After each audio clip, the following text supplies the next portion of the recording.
একটা লড়াই হয়েছে ফেসিবাদের বিরুদ্ধে, আর একটা লড়াই হবে দুর্নীতির বিরুদ্ধে ইনশাআল্লাহ। এই দুর্নীতির মূল উৎপাটন করার জন্য যা দরকার, আমরা তারুণ্য এবং যৌবনের শক্তিকে একত্রিত করে সেই লড়াইয়েও ইনশাআল্লাহ আমি জয়লাভ করব।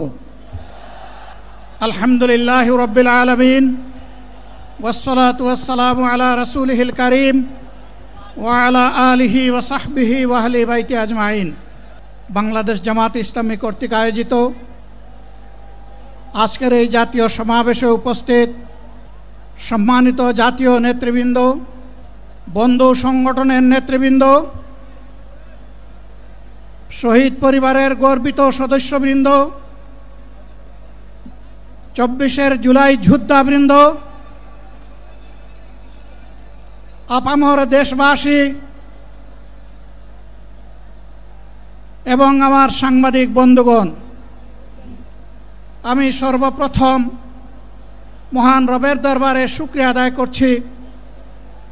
ফেসিবাদের পতনের পর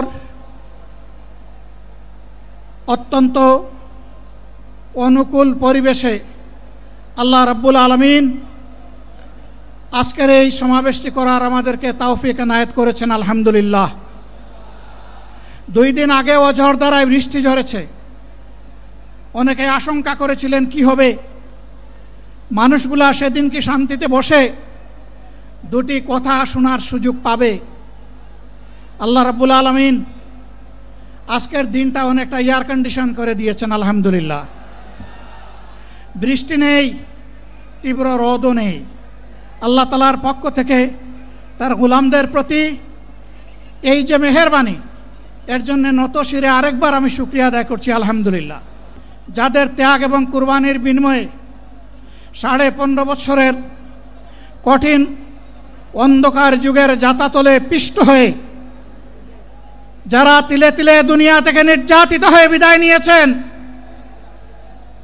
অপশক্তির বিরুদ্ধে প্রতিবাদ করতে গিয়ে বিদায় নিয়েছেন, যারা লড়াই করে আহত হয়েছেন, পঙ্গুত্ব বরণ করেছেন, আমরা তাদের সকলের কাছে গভীরভাবে ঋণী।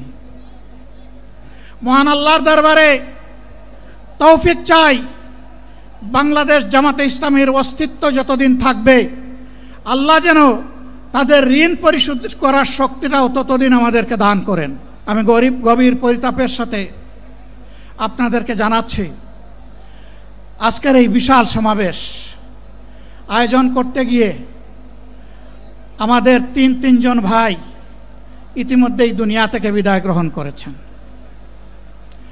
খুলনার দাবকুপ উপজেলার আমির জনাব মৌলানা আবু সাইদ বিদায় নিয়েছেন। পাবনার বয়োজ্যেষ্ঠ একজন মুরব্বী জনাব মুস্তাফিজুর রহমান, তারা এই আয়োজনে আসতেই পারেননি। আসার পথেই আল্লাহ তাআলা তাদেরকে তার কাছে তুলে নিয়েছেন। আরেকজন ভাই এখানে অসুস্থ হয়ে তিনিও ইন্তেকাল করেছেন, শাহ আলম। মহান রবের দরবারে দোয়া করি আল্লাহ তাআলা তাদের উপর রহম করুন, তাদেরকে ক্ষমা করুন, জান্নাতুল ফেরদাউসের নিয়ামত তাদেরকে দান করুন, তাদের আপনজনকে আল্লাহ তাআলা সবরে জামিল আতা করুন।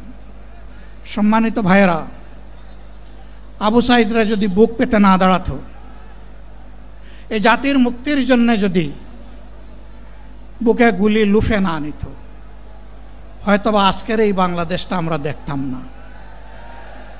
ইতিমধ্যে হয়তো আরো অনেক মানুষের জীবন ফ্যাসিবাদীদের হাতে চলে যেত। 24 জীবন বাজি রাখা এই যুদ্ধটা যদি না হতো, তাহলে আজকে যারা বিভিন্ন ধরনের কথা এবং দাবি দাওয়া পেশ করছেন, তারা তখন কোথায় থাকতেন?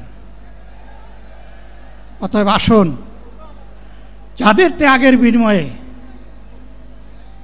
আল্লাহ তাআলার এই নিয়ামত পাওয়া, তাদেরকে যেন অবজ্ঞা এবং অবহেলা না করি।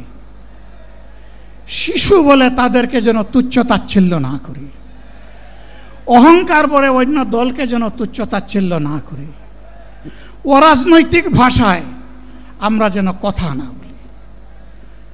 যদি এইগুলো আমরা পরিহার করতে না পারি তাহলে বুঝতে হবে যারা পারবেন না, ফ্যাসিবাদের রোগ তাদের মধ্যে নতুন করে বাসা বেঁধেছে।